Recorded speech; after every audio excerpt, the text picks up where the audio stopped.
आज हम बात करेंगे वर्ग 16 के तत्वों के हाइड्रेट के बारे में। हाँ, सबसे पहले वर्ग 16 के तत्व क्या क्या होते हैं? Oxygen, sulphur, selenium, tellurium, polonium, ये सब क्या होते हैं? वर्ग 16 के तत्व होते हैं। अब हमें बात करना है हाइड्रेट। तो देखो क्या होता है, जब वर्ग 16 के तत्व हाइड्रोजन के साथ अभिक्रिया करते हैं तो किसका निर्माण होता है? हाइड्रेट का निर्माण होता है। और ये जो सभी वर्ग 16 के तत्व है ये आपका H2E इस प्रकार के हाइड्रेट का क्या करते हैं? निर्माण करते हैं। किस प्रकार के हाइड्रेट का? मतलब जब वर्ग 16 के तत्व हाइड्रोजन के साथ अभिक्रिया करते हैं, ई का मतलब है यहाँ पर वर्ग 16 के तत्व। हाँ, जब भी ये हाइड्रोजन के साथ अभिक्रिया करते हैं तो इस प्रकार के हाइड्रेट बनाते हैं, है ना। तो यहाँ पर कर दो H2O, H2S, H2Se, H2 tellurium, H2 polonium. हाँ, तो ये हो गया आपके वर्ग 16 के तत्वों के हाइड्रेट। जल आपका हाइड्रेट है वर्ग 16 का, ये आपका हाइड्रोजन सल्फाइड है, ये आपका हाइड्रोजन सेलेनियम, हाइड्रोजन टेलोरियम और हाइड्रोजन क्या है? पोलोनियम। ये सब क्या है? आपके वर्ग 16 के हाइड्रेट है, वर्ग 16 के तत्वों के हाइड्रेट है। हाँ, आपको सबसे पहले क्या एग्जाम में क्वेश्चन कैसे आते हैं? वर्ग 16 के तत्वों के हाइड्रेट का वर्णन निम्नलिखित बिंदु पर कीजिए। पहला नाम लिखिए, तो हाँ संरचना सूत्र लिखिए। तो संरचना सूत्र ये हो गए।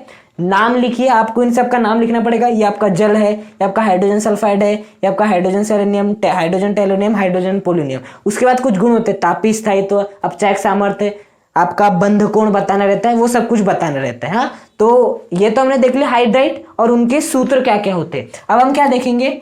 अब हम देखेंगे सबसे पहले तापीय स्थायित्व। क्या देखेंगे? तापीय स्थायित्व मतलब यदि हम इन हाइड्राइड्स में कहां से कहां जाए? ऊपर से नीचे जाए, ऊपर से नीचे जाए तो तापीय स्थायित्व कम होता है या तापीय स्थायित्व बढ़ता है? सबसे पहले तापीय स्थायित्व का मतलब क्या होता है कि ताप देने पर कौन कितना अधिक स्थायी रह सकता है। हाँ, और स्थायी रहने का मतलब होता है बंध का टूटना। यदि बंध जल्दी टूट जाता है इसका मतलब वो कम स्थायी है, और यदि बंध नहीं टूटता है आसानी से मतलब वो ज्यादा स्थायी है। वो स्थायी होने के कारण एक हाइड्रोजन दूसरे हाइड्रोजन के साथ क्यों मिलता है? क्योंकि दोनों अस्थायी है। लेकिन जब ये दोनों आपस में मिल जाते हैं, H2 बन जाते हैं, तो अपने आप में स्थायी हो जाता है, इसलिए वो लोग मिलते हैं। और जब कोई तत्व स्थायी रहता है ना तो उसके बीच के बंध को तोड़ना उतना ही मुश्किल होता है। इसका उल्टा भी सही है कि यदि बंध को तोड़ना मुश्किल है तो वो क्या है? स्थायी है। तो जब हम ऊपर से नीचे आएंगे तो हमें देखना है कि यदि हम ताप देते हैं तो किस वर्ग 16 के तत्व और हाइड्रोजन के बीच का बंध आसानी से टूट जाता है। जिसका आसानी से टूट जाएगा वो उतना ही कम स्थायी होगा, और जितना मुश्किल से टूटेगा वो उतना ही अधिक क्या होगा? स्थायी होगा। हाँ, तो हमें यही देखना है कि ऊपर से जाने पर बंध सामर्थ्य कैसा है, बंध की शक्ति कैसी है, कमजोर है या मजबूत है। देखो यदि हम बात करें ऊपर से नीचे जाते हैं तो देखो ऑक्सीजन का आकार कितना होता है? छोटू सा। आपके सल्फर का और बड़ा, आपके सेलेनियम का और बड़ा, टेलोरियम का और बड़ा, और पोलोनियम का और बड़ा, ये होता है आकार। अब देखो यहाँ पर हाइड्रोजन के साथ 3 हाइड्रोजन, मतलब यहाँ पर ऑक्सीजन के साथ 3 हाइड्रोजन ने बनाए हैं। यहाँ पर सल्फर के साथ भी 3 नहीं 2 हाइड्रोजन। देखो ना 2 हाइड्रोजन है, यहाँ पर भी 2, यहाँ पर भी 2 है, यहाँ पर भी 2 हाइड्रोजन है, और यहाँ पर भी क्या आपके 2 हाइड्रोजन मौजूद है। हाँ, अब देखो इस ऑक्सीजन इस हाइड्रोजन के बीच का बंध मजबूत होगा या इन सभी वर्ग 16 के तत्व और इन हाइड्रोजन के बीच का बंध मजबूत होगा? देखो जो बंध होता है ना वो समान वालों के बीच में बहुत अच्छे से बनता है। हाँ, तो यदि हम बात करें इसके परमाणु आकार इसके परमाणु आकार में ज्यादा भिन्नता नहीं है, जबकि हम बात करें इस हाइड्रोजन के परमाणु आकार और इस परमाणु के आकार वाले सल्फर के आकार के बारे में बात करें तो इसमें अंतर ज्यादा है इसकी तुलना में। यहाँ बंध और कमजोर होगा। यहाँ पर देखो आकार में भिन्नता और अधिक बढ़ गई, यहाँ पर आकार में भिन्नता और अधिक बढ़ गई, यहाँ पर तो और अधिक बढ़ गई। तो ऊपर से नीचे जाने पर आकार में भिन्नता बढ़ने के कारण, किसके कारण? आकार में भिन्नता बढ़ने के कारण जो बंध होगा वो कम मजबूत बनेगा, मतलब कमजोर बनेगा। और यदि कमजोर बनेगा तो ताप देने पर बंध उतनी ही आसानी से क्या हो जाएगा? टूट जाएगा। तो ऊपर से नीचे जाने पर बंध सामर्थ्य का मान कम होने के कारण, बंध कमजोर होने के कारण तापीय स्थायित्व तो क्या होते जाता है? घटता जाता है। मतलब जो क्रम हो जाएगा वो NH3 का सबसे अधिक होगा, ताप देने पर अधिक समय तक स्थायी रहेंगे। उसके बाद किसका होगा? NH3 नहीं, बार बार वर्ग 15 की याद आ रही। H2O का सबसे अधिक, फिर H2S, फिर आपका H2Se, फिर आपका H2TE, और फिर क्या हो जाएगा आपका H2PO, है ना। ये क्रम होगा आपका तापीय स्थायित्व का। यदि ऊपर से जाते हैं तो बंध सामर्थ्य कमजोर होती है, बंध सामर्थ्य कम होता है। बंध सामर्थ्य कम होने के कारण ताप देने पर बंध आसानी से टूट जाती है, इसलिए तापीय स्थायित्व क्रम आपका ये रहेगा। बात समझ में आई। अब दूसरा हम किसके बारे में बात करेंगे आपका, दूसरा हम बात करेंगे आपके अपचायक सामर्थ्य के बारे में, है ना। अपचायक सामर्थ्य का मतलब क्या है, अपचयन करने की सामर्थ्य, अपचयन करने की प्रवृत्ति कितनी है, अपचयन करने की प्रवृत्ति कितनी है, यही क्या कहलाती है, आपकी अपचायक सामर्थ्य कहलाती है। और अपचयन किसका करेंगे, अपना नहीं करना है, अपचयन सामने वाले का करना है। अपचायक वो होते हैं जो कि अपचयन करते हैं, किसका अपचयन करते हैं, खुद का नहीं, सामने वाले का, क्योंकि यदि सामने वाले का अपचयन करेंगे तभी खुद का ऑक्सीकरण कर सकते हैं। मैंने आपको बताया अपचायक वे होते हैं जो कि खुद का ऑक्सीकरण करते हैं। अब क्यों करते हैं खुद का ऑक्सीकरण, क्योंकि यदि खुद का ऑक्सीकरण करेंगे तभी सामने वाले का क्या कर पाएंगे, अपचयन कर पाएंगे। देखो अपचयन करने का मतलब होता है हाइड्रोजन को जोड़ना। क्या होता है, यदि हम सामने वाले का अपचयन करना चाहते हैं तो सामने वाले में हमें हाइड्रोजन जोड़ना पड़ेगा। हाँ, और यदि सामने वाले में से हम हाइड्रोजन कब जोड़ेंगे, जब हम अपने में से हाइड्रोजन को निकालेंगे। और यदि अपने में से हाइड्रोजन को निकालेंगे, हाइड्रोजन को निकालना ऑक्सीकरण कहलाता है। इसलिए जो अपचायक होते हैं वो सामने वाले का अपचयन करते हैं, सामने वाले में हाइड्रोजन जोड़ते हैं। और यदि सामने वाले में हाइड्रोजन जोड़ना चाहते हैं तो अपने में से हाइड्रोजन निकालना पड़ेगा। यदि अपने में से हाइड्रोजन निकालेंगे तो वे किसकी भांति कार्य करेंगे, ऑक्सीकरण करते हैं अपना। इसलिए मैंने कहा था अपचायक वो होते हैं जो कि ऑक्सीकरण करते हैं, क्योंकि अपना ऑक्सीकरण करेंगे तभी सामने वाले का अपचयन कर पाएंगे। तो यहाँ पर हमें देखना है अपचायक सामर्थ्य, मतलब ऊपर से नीचे जाने पर ये आपके जितने भी हाइड्रेट दिख रहे हैं कौन सामने वाले का अपचयन अच्छे से कर सकता है। अब अपचयन करने का मतलब होता है सामने वाले में हाइड्रोजन को जोड़ना, कौन सामने वाले में सबसे अच्छे हाइड्रोजन को जोड़ सकता है। तो देखो यदि हम ऊपर से नीचे की बात करें तो सबसे कमजोर बंध किसका है, ये आपके H2PO का सबसे कमजोर बंध है। हाइड्रोजन और पीओ का जो बंध है वो क्या बहुत ही कमजोर है। अब कमजोर बंध है, ये तो चाहते कि बंध टूट जाए और हाइड्रोजन निकल जाए, है ना। तो यदि हम बात करें अपचायक सामर्थ्य की तो सबसे अधिक किसकी होगी, इसकी होगी, उसके बाद इसकी होगी, इसके बाद इसकी, फिर इसकी, फिर इसकी, क्योंकि अपचायक सामर्थ्य का मतलब होता है अपचयन करने की प्रवृत्ति। किसकी प्रवृत्ति अधिक है, अपचयन करने की। अब अपचयन करने की प्रवृत्ति का मतलब होता है सामने वाले में हाइड्रोजन को जोड़ना, कौन सबसे अधिक सामने वाले में से हाइड्रोजन जोड़ सकता है। अब सामने वाले में हाइड्रोजन वही अच्छे से जोड़ सकता है जो कि अपने में से क्या निकाल ले, हाइड्रोजन को आसानी से निकाल ले। किसे निकाले, हाइड्रोजन को आसानी से निकाले, क्योंकि अपने में से हाइड्रोजन निकालेगा तभी तो सामने वाले में से क्या जोड़ेगा, हाइड्रोजन को जोड़ेगा। और सबसे अच्छा हाइड्रोजन निकाल कौन सकता है अपने में से, ये निकाल सकता है, क्योंकि बंध क्या है, बहुत कमजोर है। तो यदि हम बात करें ऊपर से नीचे जाने की तो कौन सबसे अच्छे से हाइड्रोजन निकाल सकता है अपने में से, आंसर है आपका H2PO निकाल सकता है। जबकि ये जो आपका H2 है उनके मध्य का बंध कैसा है, मजबूत है, तो यहाँ से हाइड्रोजन निकलना थोड़ा मुश्किल होगा। अब यदि हाइड्रोजन निकलना मुश्किल होगा तो H2 सामने वाले में हाइड्रोजन ही नहीं जोड़ पाएगा। यदि सामने वाले में हाइड्रोजन नहीं जोड़ पाएगा तो सामने वाले का अच्छे से अपचयन नहीं करवा पाएगा। यदि सामने वाले का अच्छे से अपचयन ही नहीं कर पाएगा, सामने वाले में से अच्छे से हाइड्रोजन जोड़ ही नहीं पाएगा, तो वो अच्छा अपचायक नहीं कहला सकता। जबकि ये अपने में से आसानी से हाइड्रोजन निकाल सकता है। यदि अपने में से हाइड्रोजन आसानी से निकाल सकता है तो सामने वाले में हाइड्रोजन आसानी से जोड़ सकता है।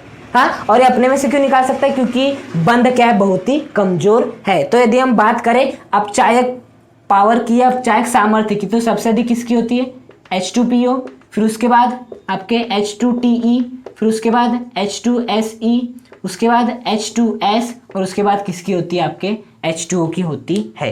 ये होती है। हाँ, तापीय स्थायित्व में बंध देखना है बीच का, और आपके अपचायक सामर्थ्य में भी बंध देखना है। हाँ, इसमें क्या होता है, बंध ऊपर से जाने पे कमजोर होता है, जिस कारण तापमान देने पर आपका ये वाला बंध आसानी से टूट जाता है। मतलब इसके ताप देने पर स्थायित्व तो सबसे कम होता है, इसलिए सबसे पीछे आता है, सबसे आगे। लेकिन अपचायक सामर्थ्य का मतलब होता है इसमें भी बंध टूट रहा है, लेकिन यहाँ पर मतलब है हाइड्रोजन को कौन आसानी से निकाल सकता है, क्योंकि जो आसानी से निकालेगा वही आसानी से सामने वाले में जोड़ेगा, और जो आसानी से सामने वाले में हाइड्रोजन जोड़ेगा वही अच्छा क्या करेगा, सामने वाले का अपचयन करेगा। सामने वाले का अच्छे से अपचयन करेगा, मतलब वो अच्छा अपचायक होगा। तो आसानी से यहाँ का हाइड्रोजन निकल सकता है, इसलिए ये क्या होगा, आपका बहुत अच्छा अपचायक होगा। जबकि आसानी से हाइड्रोजन को नहीं निकाल सकता, बंध मजबूत है, तो ये उतना अच्छा अपचायक नहीं होगा। तो बात समझ में आई, दूसरा पॉइंट। अब देखो तीसरा पॉइंट है आपका हाइड्रोजन आबंध। तीसरा क्या है आपका, हाइड्रोजन आबंध। मतलब अब हमें देखना है हाइड्रोजन आबंध के बारे में कि इन सभी हाइड्रेट में कौन सबसे अच्छे से हाइड्रोजन आबंध बना सकता है। तो देखो हाइड्रोजन आबंध एक हाइड्रोजन और एक तत्व के साथ बनता है। हाँ, हमेशा याद रखना हाइड्रोजन आबंध हाइड्रोजन के साथ केवल 3 ही तत्व बनाते हैं। तो कौन कौन से, एक फ्लोरीन है, एक आपका ऑक्सीजन है, और एक आपका नाइट्रोजन है।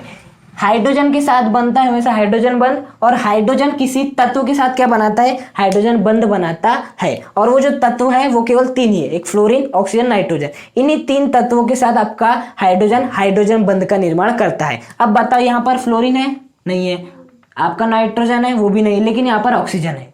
बाकी हाइड्रोजन किसी के साथ बंध नहीं बनाता, हाइड्रोजन बंध नहीं बनाता।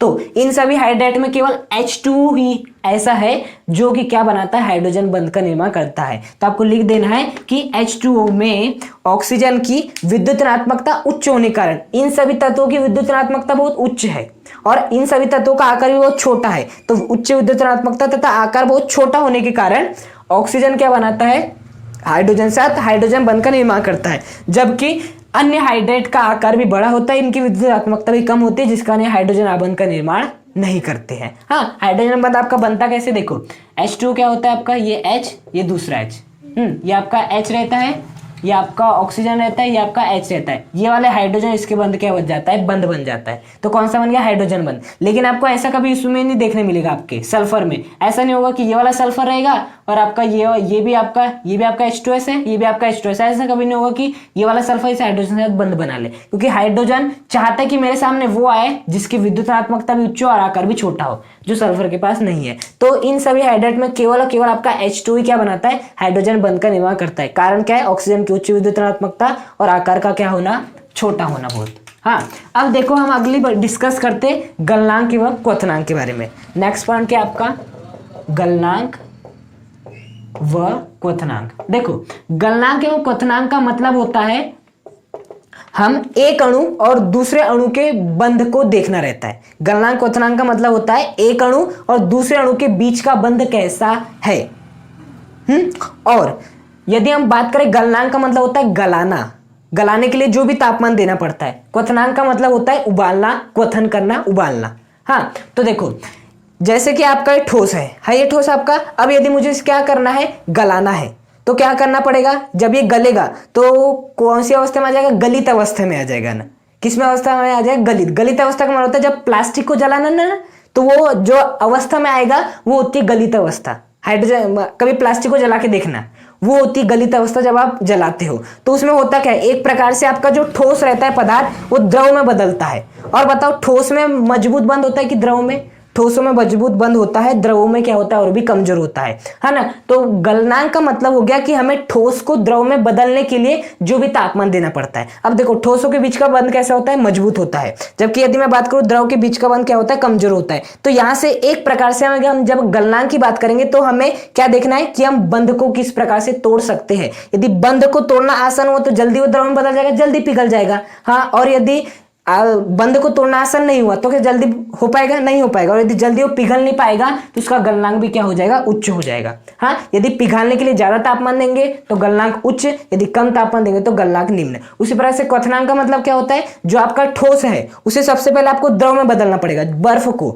यदि आप बर्फ को क्या बदलना चाहते हो, गैस में बदलना चाहते हो, भाप में बदलना चाहते हो, तो जो बर्फ होती है जो ठोस रहती है उसे बदल लो पहले द्रव में, बंध को और कमजोर करो, उसे बदल लो फिर गैस में, बंध को और कमजोर कर लो, और फिर वो किस में बदल जाएगा, क्वथनांक में। जो भी आप तापमान दोगे वही क्या होगा, क्वथनांक। तो एक प्रकार से क्वथनांक के लिए भी आपको क्या करना है, बंधों को तोड़ना है। क्या तोड़ना है, बंधों को तोड़ना है। और गलनांक के लिए भी बंधों को तोड़ना है। मतलब गलनांक और क्वथनांक दोनों के लिए हमें बंध सामर्थ्य को मतलब बंध सामर्थ्य को नहीं देखना है, एक अणु और दूसरे अणु के बीच के बंध को देखना है। मैंने बंध सामर्थ्य का उपयोग क्यों किया, क्योंकि बंध सामर्थ्य का मतलब होता है जैसे कि आपका H2 है तो इस हाइड्रोजन और इस ऑक्सीजन के बीच का बंध कितना मजबूत है, ये होता है बंध सामर्थ्य। यहाँ पर हमें बंध सामर्थ्य नहीं देखना, हमें यहाँ पर क्या देखना है, हमें देखना है एक H2O और दूसरे H2O के बीच का बंध कैसा है, वो हमें देखना रहता है। गलनांक और क्वथनांक दोनों के केस में बंध तोड़ना देखना रहता है हमें, लेकिन यहाँ पर जो बंध देखते हैं हम एक अणु और दूसरे अणु के बीच का बंध देखते हैं। इतनी बात आई समझ में। अब मैं ऐसा क्यों कह रहा हूं, क्योंकि देखो जैसे कि हम बात करें आपका जल हो गया, जल का क्वथनांक कितना होता है, 100 डिग्री सेल्सियस होता है। मतलब 100 डिग्री सेल्सियस दोगे तो वो किस में बदल जाएगा, भाप में बदल जाएगा। हाँ, अब यदि हम बात करें, हम एक बार मान लेते कि गलनांक और क्वथनांक का संबंध होता है इस हाइड्रोजन और इस ऑक्सीजन के बीच के बंध को तोड़ने से।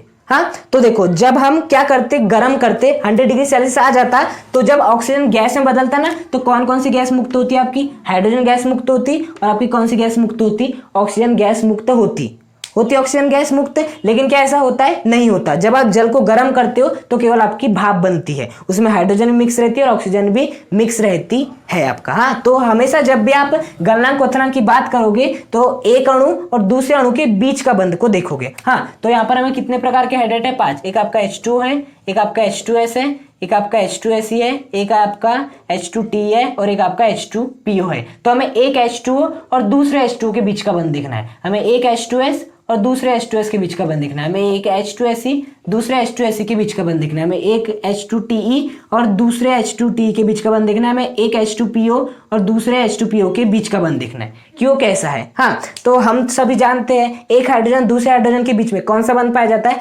हाइड्रोजन बंध पाया जाता है। कौन सा पाया जाता है, हाइड्रोजन बंध पाया जाता है। मतलब यहाँ पर जो बंध पाया जाएगा वो कौन सा बंध पाया जाएगा, हाइड्रोजन बंध पाया जाएगा। कौन सा बंध पाया जाएगा, हाइड्रोजन बंध पाया जाएगा, जो कि बहुत मजबूत होता है। हाँ, अब हम बात करें इन सभी की, तो इनके मध्य कौन सा बंध पाया जाता है। देखो ये लोग हाइड्रोजन बंध का निर्माण नहीं करते, इनके अणुओं के मध्य जो बंध पाया जाता है वो कौन सा बंध पाया जाता है, वॉन डेर वाल बंध। कौन सा बंध, वॉन डेर वाल। जब दुनिया में कोई बंध नहीं होता तो कौन सा बंध होता है, वॉन डेर वाल बंध होता है। और वॉन डेर वाल बंध पूरी तरह से निर्भर किस पे करता है, आणविक द्रव्यमान पर। द्रव्यमान जितना अधिक होगा वॉन डेर वाल बंध उतना ही ज्यादा होगा। द्रव्यमान जितना अधिक होगा, अणुओं के बीच का द्रव्यमान जितना अधिक होगा, आपका वॉन डेर वाल बंध भी उतना ही अधिक होगा। तो इन सभी के बीच में कौन सा बंध पाया जा रहा है, मतलब कि वॉन डेर वाल बंध पाया जा रहा है। हाँ, अब हमें देखना है कि किसका आणविक द्रव्यमान अधिक है, क्योंकि जिसका आणविक द्रव्यमान अधिक होगा वो क्या होगा, उसका आपका वॉन डेर वाल बंध भी मजबूत होगा। वॉन डेर वाल बंध मजबूत है, इसका मतलब गलनांक या क्वथनांक भी क्या होगा, अधिक होगा। तो देखो जब हम ऊपर से नीचे आते हैं तो किसके मान में वृद्धि होती है, कोषों की संख्या में वृद्धि होती है। कोषों की संख्या में वृद्धि होने के कारण क्या होता है, आपका परमाणु द्रव्यमान में भी क्या हो जाती है, वृद्धि हो जाती है। परमाणु द्रव्यमान में वृद्धि क्यों होती है, क्योंकि जब हम ऊपर से नीचे आते हैं कोषों की संख्या बढ़ती है। कोषों की संख्या बढ़ने के कारण आकार भी क्या होते जाता है, बढ़ता जाता है। आकार बढ़ने के कारण आणविक द्रव्यमान भी क्या हो जाता है, बढ़ जाता है। तो ऊपर से नीचे जाने पर, इसको भूल जाओ भी, इन सब में ऊपर से नीचे जाने पर आणविक द्रव्यमान बढ़ने के कारण, किसके कारण, आणविक द्रव्यमान बढ़ने के कारण वॉन डेर वाल बंध क्या होते जाता है, मजबूत होते जाता है। तो यदि मैं बात करूं गलनांक के क्वथनांक के क्रम की, तो वो क्या हो जाएगा, सबसे अधिक हो जाएगा आपका H2PO का, फिर हो जाएगा आपके H2Te का, फिर हो जाएगा आपके H2Se का, और फिर हो जाएगा आपके H2S का। हाँ, लेकिन इन सबसे अधिक किसका होगा, आपका H2O का। ये आपका H2S है, किसका अधिक होगा, H2O का, क्योंकि एक H2O और दूसरे H2O के बीच में वॉन डेर वाल बंध नहीं पाया जाता। कौन सा बंध पाया जाता है, हाइड्रोजन बंध। और जो हाइड्रोजन बंध होता है वो वॉन डेर वाल बंध की तुलना में बहुत अपेक्षा अधिक होता है। तो आपका यही कारण है कि H2O का गलनांक उतना अधिक होता है, हाइड्रोजन बंध बहुत मजबूत होता है, उसको तोड़ने के लिए अधिक तापमान देना पड़ता है, अधिक तापमान देना पड़ता है, तो गलनांक उतना भी क्या होता है, अधिक होता है। जबकि हम अन्य हाइड्रेट की बात करें तो एक अणु की दूसरे अणु के साथ वॉन डेर वाल बंध पाया जाता है। अब वॉन डेर वाल बंध पूरी तरह से द्रव्यमान पर निर्भर करता है, तो ऊपर से जाने पर द्रव्यमान बढ़ता है, द्रव्यमान बढ़ने का वॉन डेर वाल बंध बढ़ता है। यदि वॉन डेर वाल बंध बढ़ता है तो उसे तोड़ने के लिए उतनी ही ज्यादा ऊर्जा देनी पड़ेगी, जितनी ज्यादा ऊर्जा देनी पड़ेगी उतना ही गलनांक क्वथनांक भी क्या होगा, अधिक होगा। तो इन सभी में ऊपर से जाने पर इसका गलनांक क्वथनांक क्या होता है, सबसे अधिक होता है, फिर इसका और फिर इसका, और इन सबसे अधिक किसका होता है, आपके H2O का होता है। ये क्या हो गया आपका 4 पॉइंट, पहला तापीय स्थायी, दूसरा अपचायक सामर्थ्य, तीसरा हाइड्रोजन बंध, और चौथा गलनांक क्वथनांक। पांचवी चीज भी होती है आपकी बंध कोण। क्या होता है, बंध कोण। हाँ, वो भी देखो,